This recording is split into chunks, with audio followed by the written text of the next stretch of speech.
নিজের জীবন দিয়ে জিহাদ করে ফিলিস্তিনকে স্বাধীন করতে চাই। মুসলিম শাসকগণ, আরবের শাসকগণ, জাতিরা আমার বোন, আমরা এভাবে বেঁচে থাকতে চাই না। ফিলিস্তিন আমাদের ভাই বোন, মা বোন অত্যাচারিত হয়ে মৃত্যুবরণ করবে, আর আমরা বাংলাদেশে বসে ঈদ উদযাপন করবো, এটা কখনোই হতে পারে না।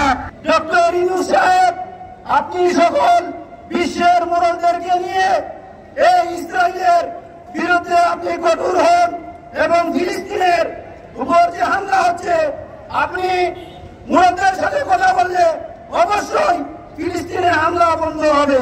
ফিলিস্তিনে একটি শহর রাফা, যে শহরে 1,17,000 মানুষ ছিল, সেই শহরকে বোম্বিং করে সম্পূর্ণ চুলার সাথে মিশিয়ে দেওয়া হয়েছে।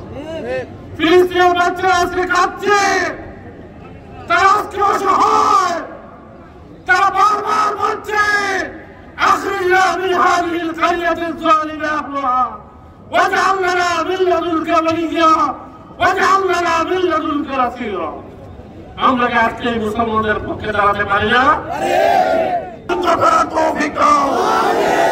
বর্তমান সরকার প্রধানকে আমরা আজকে বাংলাদেশের এই দিকপত্র জনতার পক্ষ থেকে জানিয়ে দিতে চাই, অনতি বিলম্বে আপনি যুদ্ধের ঘোষণা করুন। ডক্টর ইউনূস, আপনি কারণ আপনার সাথে 16 কোটি মুসলমান রয়েছে। শুধু মিছিল করে ক্লান্ত হব না, আজ থেকে আমরা প্রত্যয় গ্রহণ করব, ফিলিস্তিনি কোন ইসরায়েলি কোন পণ্য আমরা ব্যবহার করব না। দোকানে গিয়া ওই ইসরায়েলি মালই ক্রয় করব।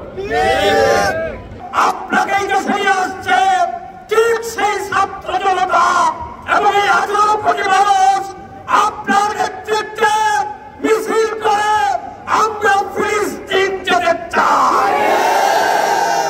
আমি কান্নার সাথে বলতে চাই, আমি একজন যোদ্ধা, আমার যদি সামর্থ্য থাকে আমি ফিলিস্তিনে গিয়ে যুদ্ধ করতে চাই, আমি আমার মুসলিম ভাইদের পাশে গিয়ে শহীদ হতে চাই। সারা বিশ্বের মুসলিম রাষ্ট্রগুলো দেখে দেখে তারা দর্শকের ভূমিকা পালন।